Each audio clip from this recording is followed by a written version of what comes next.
On this week's episode of A Dryer Dose of Disney, Jared shares with us the best places to take a nap in the parks.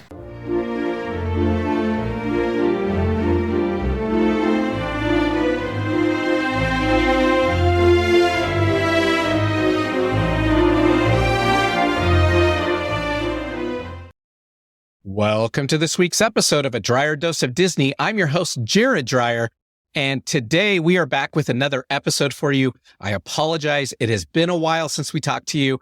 As I stated in some of my previous episodes, we've covered over 80 different topics out there on our podcast. So we encourage wherever you're listening to us, whether it's on the podcast format or if you're watching us on YouTube, because we do have both formats out there, we do want to encourage you click that pause button and find the subscribe button. So that way you're going to get this content delivered into your inbox each and every single time that we record an episode and drop it. But if you've listened to some of our previous episodes, you do know that with over 80 of them out there already, we have covered a lot of the really cool topics out there. And so we're looking for some new topics to cover, as well as we're planning to travel internationally. So we are right now at the end of May. We're only a couple weeks out from our trip to Paris, and we are so excited. We've got everything all ready and set to go to Paris, and we're going to be checking out Disneyland Paris as well as Disney Studios out in Paris. And we're just super excited. So we will have episodes on that when we get back. We're going to talk about the parks. We're going to talk about our experience. We're going to talk about the hotels. We're going to talk about the restaurants. We're going to give you all of the cool details about Paris. And then we're going to look to see if we can plan another trip sometime in the future. We'd love to go to Tokyo, especially since they have their new Fantasy Springs opening up next month. We'd like to do that probably sometime in the fall or next year. But we're going to start planning that, and we'll have episodes dropping on that as well. So a lot of really cool things coming. So you're definitely going to want to subscribe. But as we're planning for all that, we're trying to pepper in episodes on different topics that we haven't quite covered yet. So we're real excited this summer for the reopening of Tiana's, formerly Splash Mountain. And we're going to give you a recap on Tiana's Bayou Adventure, as well as the restaurant that's going to be opening up there, we hope, in Orlando. And if not, then our next time out to California, we'll give you a recap of it out there. And we're going to be giving you updates as new things come, or as new festivals happen, or as we find new restaurants. And we're going to keep those coming to you. But like I said, they're going to be a little bit fewer and further between, just because we do not have a lot of topics to cover that we haven't already covered. But nonetheless, we have an episode for you today. And we're going to be talking today about the best place to take a nap in the park. Now, this episode is recommended by one of our listeners. So thank you, Cynthia Millard, for recommending this on our Facebook page. We put a post out there when we did our restroom episode and said, hey, we had a fun episode coming for you that's a little bit off the wall, and asked for other ideas or other guesses on what that episode would be. And Cynthia contributed this one. And we thought, yeah, let's talk about taking naps in the park and where a good place to take a nap would be and what that might look like. So we're going to be covering that for you today. But before we dive into that, we've already told you to subscribe. If any of our episodes, though, have saved you time or money, we do ask for you to find us over at Patreon. That's down in the podcast description below, and support the show there. You can do it with just a couple bucks, or you can become a regular subscriber. And then at our very top tier, we have our very best, I can do this all day, tip of the day on Disney. So this is specific to Disney parks, on how to get to the front of the line. This is a really cool tip. We didn't want it getting out there. We didn't want it going and ruining it for everyone else that knows about this tip. So we definitely wanted to put it at our highest tier, so that way you have to pay to get it, because this is our very best tip. Now, I will tell you regarding that tip, my daughter and I went out for her birthday just a couple weeks ago at the end of April to Orlando. We stayed at our condo. We just did a quick weekend trip, but we hit 3 of the 4 Disney parks. We hit 1 Universal park in our time out there. And we used that tip or trick at least, I'm thinking real quick, 6 or 7 times. I can think of 6 right off the top of my head. I think there was 1 more, and it worked every single time. So this is something that you're definitely going to want to try out if you want to skip lines and get to the front of the lines and not have to pay for Genie Plus. You could pay for 1 podcast episode versus paying for Genie Plus for your entire family, and it could save you a lot of money right there. So again, that's over at Patreon on our very top tier. If you do pay for it, we do ask, don't give out that secret to everyone else, because we don't want to ruin it. And it is a really good one. So you can check that out over there. But for Cynthia's topic on naps, we're going to dive in and we're going to talk about naps in the park. And the first question I have is, do you really want to take a nap while you're out at Disneyland and Universal Parks? And it's a loaded question that I would ask it that way, because yes, there are some people in your party, especially young children, who are going to need to take naps. And of course, if you have a stroller with you, it's probably really easy to lie them down in a stroller and they're just going to fall asleep on their own. And you're going to be able to keep navigating the parks. But as your kids get older, should they take a nap? Or maybe as an adult, you're getting tired. You've had a few days in the park. You need to relax a little bit. Then this episode is for you because we're going to tell you the best places to catch a quick couple of Z's. Or maybe if you want to sit and get a little bit of a longer nap, you can. But we're going to walk you through on where to find that at each of the parks and where to go. But as we talk about naps today, I do want to talk about there are two different types of naps that we are going to talk about. So number one is what I would call a passive nap. And the reason I call it a passive nap is because you may be riding on a ride, especially one that's going to be a little bit longer. It's in the dark and you may fall asleep just passively. You weren't planning on it. You just happen to fall asleep. We're going to give you a list of the best places to do that, as well as then an active nap. I actually need to go sleep. I need to go find somewhere to go. Maybe the rest of my party is going to keep going. I just need 30 minutes, maybe 45 to fall asleep. And I need to go find an active place to go sit and just relax and take a quick little nap and get some Z's. And that way I can keep going the rest of the day, especially if I'm going to be staying late, watching the fireworks and staying till park closed. I may just need to get a couple Z's throughout the day. So we're going to walk you through each of the parks. And today we're going to start out in California, in Anaheim, and we're going to start over at Disneyland. So at Disneyland, there's a lot of different places you can get a couple quick Z's over there. For the passive ones, the ones that I'd recommend are It's a Small World. This is a good boat ride that goes indoors. It's going to be out of the sun, and it's going to take you about 10 to 15 minutes to get through this ride once you sit down on the boat. So if you're able to sit up and to just nod off right there in the boat, that's a great place to go. If you need a place to stretch out maybe a little bit more, then I'm going to encourage you to go to our next place, which is Moments with Mr. Lincoln. This is out on the front of Main Street. It's a great show and actually a great historical show. So if you've never seen it, I do encourage you to go watch it in its entirety. But if you need a place to go sit that's going to be a little bit dark, that you're going to get maybe 20 to 25 minutes of a nap out of, Moments with Mr. Lincoln is a great place to go. Our third choice, and this one's not as high as the other two, is the Storybook Canals. And that's because you're still outside. So if it's a hot day, you're in the sun. The Storybook Canals is probably about an 8 to 10 minute ride where they're going to take you through the canals and the person's going to be talking on the microphone. And you may be able to doze off there for just a moment. Now, if you need an active place to go sit, I will tell you at Disneyland, your best bet is going to be to go to any of the quick service restaurants throughout the park and just go find a table in the corner where you can go sit back, maybe lean your head against the wall or to the side, or maybe even put your head on the table. And that's going to be a great place to go sleep. You're not going to want to go to any of the table service restaurants. They're not going to let you sleep there because they need to keep that table open. And even at a quick service place, I'd recommend don't do it around the lunch hour. Sometime between 2 and 4 in the afternoon is going to be a little bit better when people aren't actively looking for a table to eat, but you can do it at any quick service. I will say again, there's not one quick service that's better than the other in this park. In our other parks, we do list ones that are better, so we'll get to those in just a moment. But at Disneyland, they're all about the same. Now, let's walk across the pavilion over to California Adventure there in Anaheim. And this one is a little bit of a tougher park to find, a place to passively fall asleep. And that's because all of the rides are so active or so aggressive. So you've got like the Incredicoaster, you've got Mission Breakout for Guardians of the Galaxy, even like the Monsters, Inc. ride, though it's a dark ride, it moves around pretty quick. There's loud noises. They're looking for Boo in that ride. That's going to be a tough place to fall asleep. So the only passive one that's really available in California Adventures is going to be Ariel's Undersea Adventure. As this is a continuous load ride similar to Haunted Mansion. They do have music playing throughout the whole thing, but it is cool in there. It is relaxing, and that's going to give you maybe a 5 to 7 minute nap if you're able to get in there and fall asleep. So that is our only recommendation at California Adventure. But for an active nap, now this is one I'm going to go sleep for probably 20 to 30 minutes. Your best bet is going to be the Hyperion Theater. And so they run shows throughout the day. So the last show that was running that when I was there was the Frozen show. And that show is about 30 minutes long. That is a great place to go. It's indoors. It's dark, especially if you sit in the upper levels in the balcony. You can just doze and fall asleep really easily. The seats are pretty comfortable, but they're a little bit narrow in the rows. So you're not going to be able to stretch out your legs a ton. But that is a great place to go. And that is our number one recommendation at California Adventure. Next, we're going to stay in California and we're going to go to Universal Hollywood, which, as you guys know, is a much smaller park.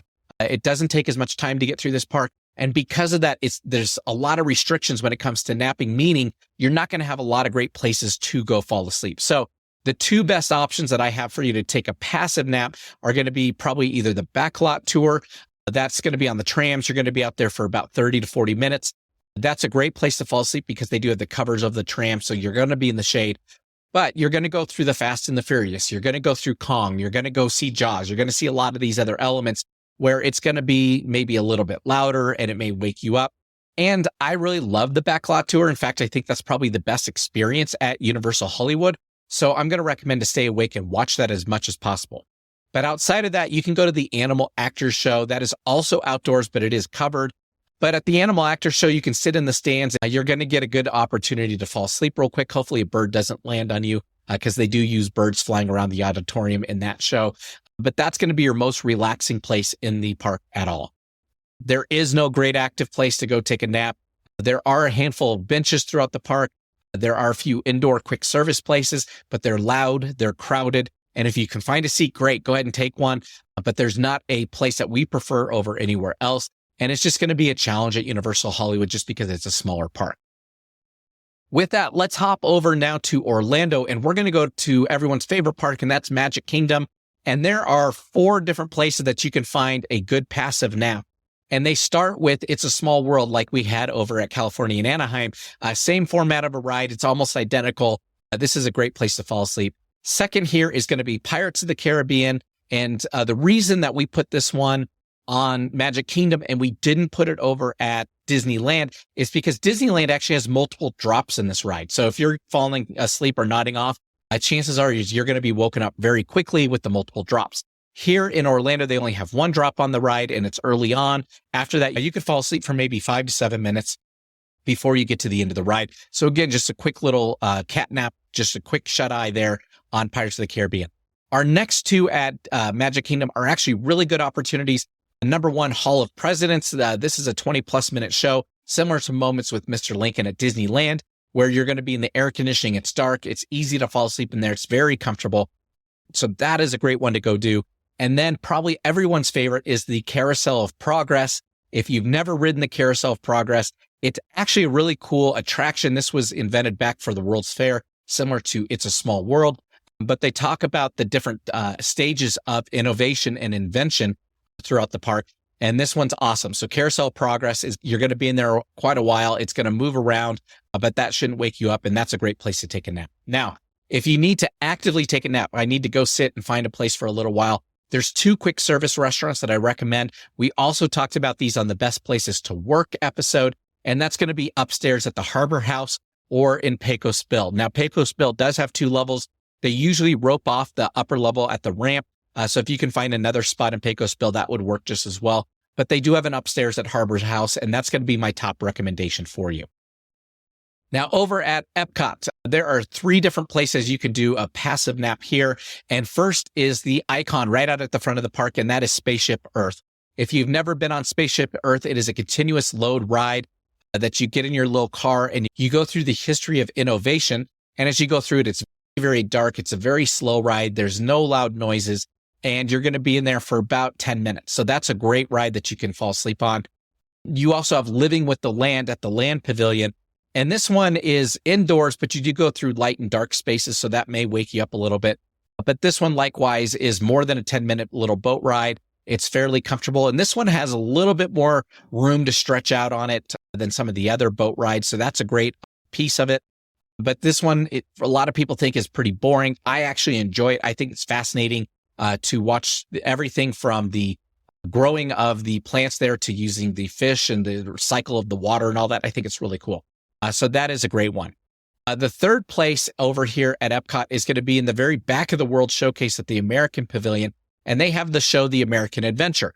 And this one, very similar to Moments with Mr. Lincoln or the Hall of Presidents, is one that's going to be about a 20-minute show. You have very comfortable chairs in there. You can go sit in there. It gets dark. You can relax, fall asleep very easy. So those are your best passive places to sleep. Now, for your best place to go actively take a nap, I have one location, and this one's actually different than when we did the Best Places to Work episode. And the reason is this place is actually the Odyssey Events Pavilion. It is located between Test Track and Mexico. So on the left-hand side of the park, as you're going into the park or looking at a map, you're going to see this little walkway that pops out behind Test Track and cuts over to Mexico, and there's a pavilion in there. And the reason I like this place is it's not super busy in there. There's not a ton of tables, but it's very dark and it's indoors and in the AC. So if you can go find a table back in that area, you're going to be in a very dark environment. It's going to be very easy to fall asleep, and you can hang out there probably as long as you want because no one's going to ask you to leave from the events pavilion back in there. So that is going to be our go-to place over at Epcot. Now, let's go over to Hollywood Studios. Similar to Universal, Hollywood is a little bit of a tighter park.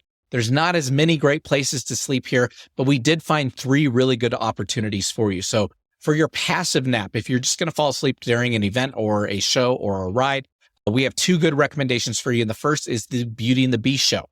Now, the Beauty and the Beast show is a large auditorium. It's all on bleachers. It's outdoors, but it's covered, so you're not going to get rained on. You're not going to be in the direct sun.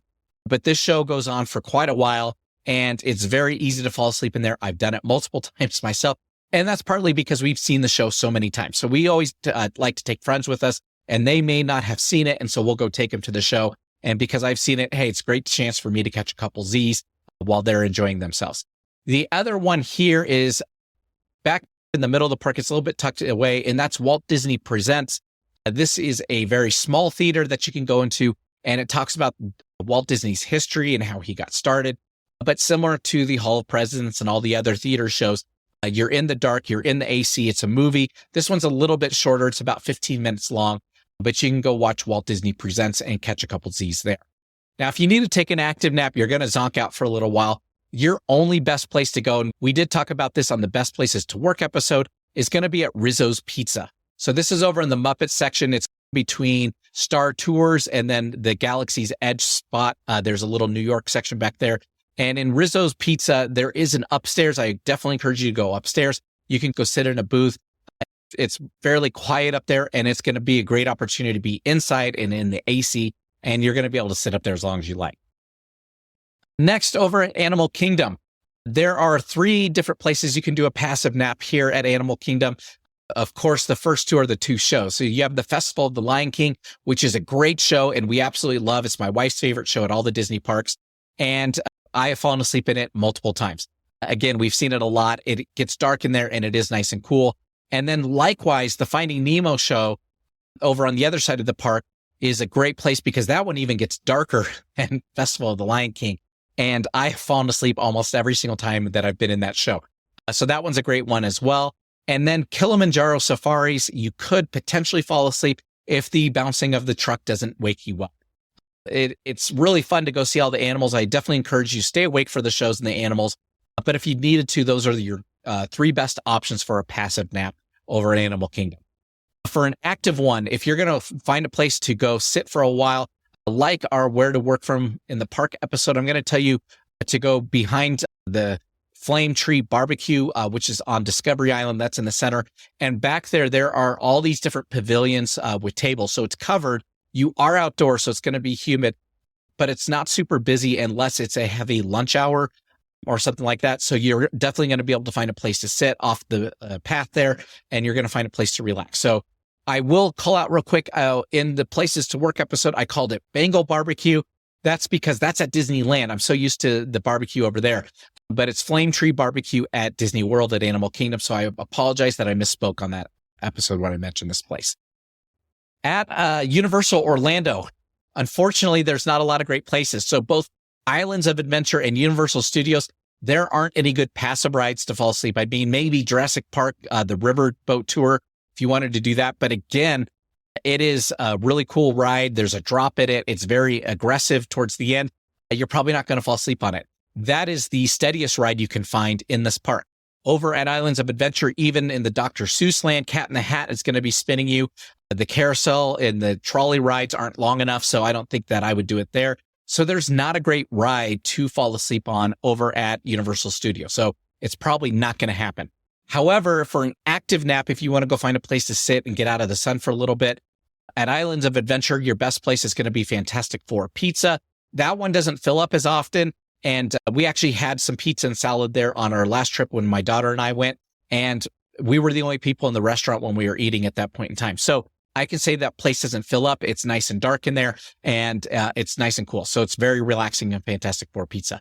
Over on the Universal Studios side, there's no good indoor place. And we talked about this on the Where to Work episode as well, that it's a little bit of a challenge to find a place there. So our best place, and this is honestly our best place to, if you needed to sit down for a little bit and fall asleep, is going to be in the back by Men in Black, between Men in Black and Diagon Alley. There are some benches. There's a restroom back there, but there are some benches out there on the walkway that are always open. And we have always been able to find a seat there if someone needed to relax. And that's where I'm going to direct you. Go find one of those benches. You're going to be outside. You're going to be exposed to the elements. But if you're able to sit in a bench and fall asleep, you could do that for a few minutes back there and no one's going to bother you. So that is going to be your best place. Now, in every single episode, let me take that back. Almost every single episode, we have our I Can Do This All Day tip of the day, and today is no different. And I'm going to give you our I Can Do This All Day tip of the day when it comes to taking a nap in the parks. And it's going to be don't. Your best bet is going to be go back to your hotel, go take a snooze for a couple hours there, lie in your bed, lie in the AC, get in the dark, actually take a good 1 to 2 hour nap. You're going to feel a ton better, and then come back to the parks and keep enjoying your day. Your pass is good, whether you come into the park at rope drop at 9 a.m. or 8 a.m., depending on when the park opens. If you leave at 1, come back at 3, your pass is still going to get you in. And I can tell you, when our daughter was younger, we did this a lot. When she was bigger and in the sense of a toddler age, where she wouldn't fall asleep very easily in the stroller, she wanted to be up, she maybe got cranky, we would stop in the middle of our day. We would leave the park. We would go back to the hotel, take the shuttle, take the tram, take whatever we needed to, go back to the hotel. We would take a nap for an hour or two. And don't get me wrong, she was upset. She didn't want to leave the park, but we would say, we're going back. Like, we promise you, we will go back to this afternoon after we take a nap. But we would get a little bit of rest there in the hotel room. We'd fall asleep for a couple hours. And it was beautiful because then she was rested. We were rested. And then we'd go back into the parks 3, 4 in the afternoon after we took a nap. And especially in Orlando, with the rain and all that, the parks may have started to empty out a little bit. The crowd levels are going to be a little bit lower. And then we would be able to keep going all the way till park close at the end of the night. So we would watch the fireworks show. We'd watch whatever the entertainment is. Or maybe if we'd been there multiple times and already seen it, we'd keep doing rides at that point in the night. And then we'd stay and close down the park and go back to our hotel and sleep all night and go do it again the next day. That is really going to be your best bet. And I know a lot of people say, I want to maximize my time in the park. I don't want to do that. But trust me when I say, like, people like us, so we rope drop, especially in Orlando because we have our condo there. We will rope drop. We will be in the parks till maybe 2, 3 in the afternoon, and we'll leave. And a lot of locals do that. So they're going to leave at that point in time. People with little kids or people with elderly people with them, they may tire out, and at 2 to 3 in the afternoon, they're maybe done for the day and they're going to go relax and have a nice dinner. They're going to leave. So the park levels are going to change throughout the day. Of course, the busiest time is going to be that 10 to 2 hour. So if you're able to rope drop, get a couple rides in, leave at noon, come back after 2 or 3, you're going to start to see the crowd levels drop. You're going to have shorter wait times. You're going to have a great time, and you're going to be well rested because you took a nap. So it's totally worth it. It's not worth running yourself ragged and running out of gas before the end of the day, especially if you have a little kid with you. So do go back to the hotel room, take our advice. You're not missing out on that much, and you're going to have a more pleasant afternoon if you do that. With that, we wish you a magical week as you're planning your next vacation. We have some friends actually coming over tonight that we're talking about vacationing and where we're going to go next with. So we're real excited about that. But we want you to have a magical week as you're planning your next vacation. And we will talk to you next time, which more than likely will be after we get back from Paris and we have all the cool Paris updates. So we'll talk to you then. Bye-bye.